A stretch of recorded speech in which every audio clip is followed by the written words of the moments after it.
నేనేమంటున్నా, ఆ అమ్మాయికి అబ్జెక్షన్ లేదు కదా, మీకు అబ్జెక్షన్ లేకపోతే అరే నేను అందుకే అంటున్నా సార్, ఆ అమ్మాయికి అబ్జెక్షన్ లేకపోతే మీకు మంచిగా అనిపిస్తే మీ కుటుంబ సభ్యులను పంపించగలుగుతారా?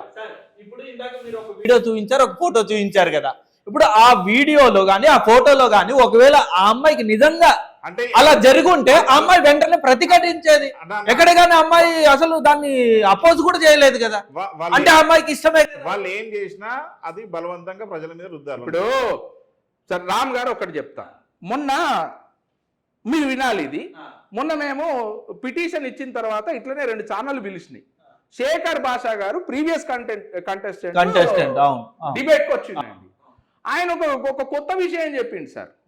కొత్త విషయం అంటే మాకు ఇంకా నీచం అనిపిస్తుంది. అది బిగ్ బాస్ షోలోకి పోయేటప్పుడట వాళ్ళు ఒక అగ్రిమెంట్ తీసుకుంటారట, మీరు ఈ 90 రోజులు అందులో ప్రదర్శించేటువంటి వీడియోలను మేము ఏ రకంగానైనా వాడుకుంటాము.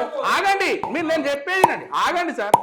మేము ఏ రకంగానైనా వాడుకుంటాము, మీకు దాని పట్ల ఆబ్జెక్షన్ ఉండొద్దు, మేము ఎట్లయినా యూజ్ చేసుకుని దాన్ని ఎట్లయినా telecast sir. Who is the bloody Big Boss sir? వాడేవాడు సార్ మన రైట్లను రాపించుకోవడానికి?